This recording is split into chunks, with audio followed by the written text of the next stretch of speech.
여보세요? 네, 여보세요? 네, 안녕하세요. 네, 안녕하세요. 네, 시청자님 오늘 어떤 고민 좀 가지고 계세요?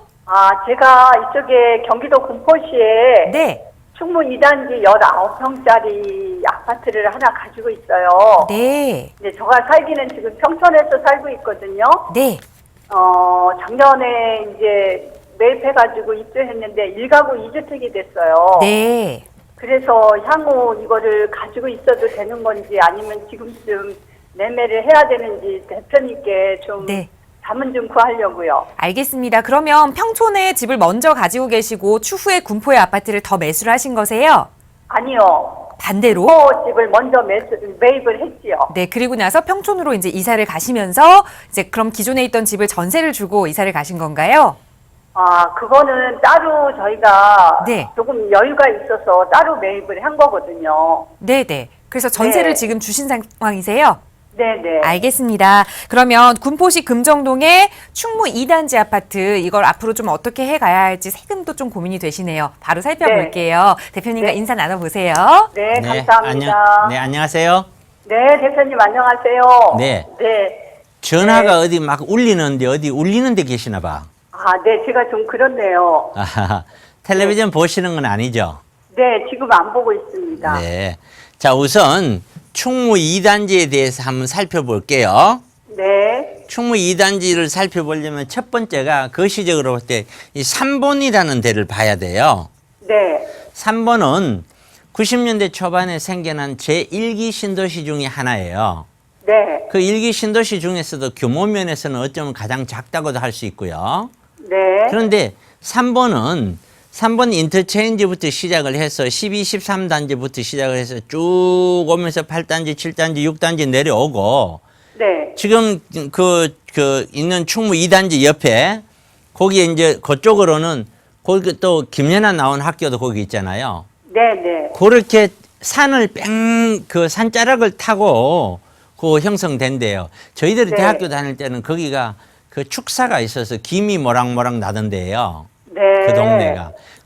그거를 빗길 따라 어떻게 보면 경사지 따라 가장 낮은 지역에 바로 시청 앞쪽으로 네모 반듯하게 상업 지역을 하나가 딱 만든 거예요. 네. 그래서 뺑 돌아가면서 병풍처럼 그거 하나를 이용하게 된 거예요. 네.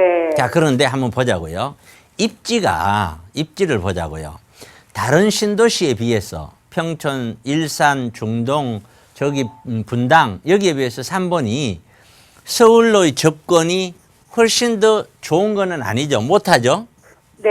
두 번째, 일자리로의 접근도 여기는 일자리가 없잖아요.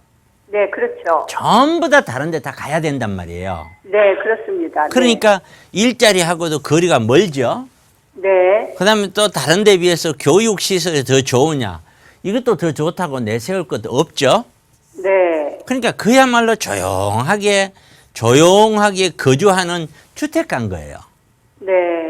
그러니 이런 여건에서 젊은 사람들은 아이 교육 때문에 빠져나가고 돈이 좀 여유 있는 사람은 교통 때문에 빠져나가고 네. 기반 시설 때문에 빠져나가고 거기는 중심 네. 상업적 이외에는 볼 게 없잖아요. 네.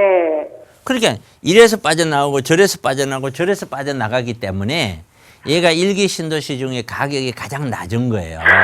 네. 물론 일산이라는 데는 워낙 거리가 멀어서 일산도 가격이 높지는 않지만 네. 그래서 이쪽에 있는 단지에서는 가격대가 올라갈 때 지금 있는 충무 2단지 같은 경우도 13년, 14년 뭐 이럴 때는 그거 제가 기억하기로 1억 2천, 1억 3천 이렇게 했었어요. 네. 그랬는데 세월이 지나면서 조금씩 나머지가 올라가니까 자기도 조금 올라간 거예요. 네. 그러다가 이제 지금의 최고가 가까이까지 올라간 거란 말이에요. 네. 근데 그런 것들은 항상 우리가 부동산 상품을 고를 때 네. 어떤 시장 상황에 따라서 가격을 끌고 가는 상품이 있고 딸려가는 상품이 있단 말이에요. 네. 아파트도 가격을 끌고 가는 아파트가 있고 거기에 딸려가는 아파트가 있거든요. 네. 예를 들어서 강남에 있는 뭐 개포동이나 압구정동이나 잠실 쪽에 있는 역 쪽에 있는 아파트라든가 뭐 이런 것들은 가격을 끌고 가는 아파트잖아요. 네, 그렇죠. 그런 반면에 서울에서도 조금 사람들이 선호도가 떨어지는 주변이라든가 변두리로는 끌려가잖아요. 네, 중심에 있는 메인이 끌어주지 않으면 아예 안 간단 말이에요. 네, 마찬가지로 얘가 규모는 작은데 지역 전체가 끌려야만 가는 지역이에요. 네. 그래서 이런 지역에는 설사 내가 투자를 해서 마진을 얻었다 하더라도 딱 팔려고 할 때 안 팔려버리는 거예요. 네. 그게 가장 큰 문제인 거예요. 네. 그래서 지역적으로 그런 의미에서도 저는 이거 좀 안 갖고 가고 팔았으면 좋겠다 하는 것이 제 생각이에요. 네. 그래도 대표님, GTX가 들어오는 거는 영향이 없을까요? GTX가 영향이 전혀 없다고는 볼 수 없죠. 네. 전혀 없지는 않지만 거꾸로 생각을 해보면은 GTX가 들어오기 때문에 나는 서울이 너무 비싸니까 나는 서울에 안 살고 충무로 가겠다. 3번으로 가겠다. 과연 이런 사람이 있을까라는 거예요. 네. 없을 거라는 거죠. 네. 결국에는 네. GTX라는 거는 그나마 교통이 좀 불편했던 지역의 생김으로 인해서 그 지역에 있는 사람들이 조금 좋아지는 역할은 할지 몰라도 네. 그것이 들어오면 서울에 있는 사람들이 이제 들어왔으니까 저쪽에 가서 살자 하고 쭉 밀려오는 역할은 거의 안 할 거라는 거예요. 네. 그렇기 때문에 약간의 긍정적인 효과는 있어도 그거는 별로 못 느낄 것이다라는 거예요. 네. 예, 거기까지 제 의견 드립니다. 네, 네, 감사합니다. 고맙습니다.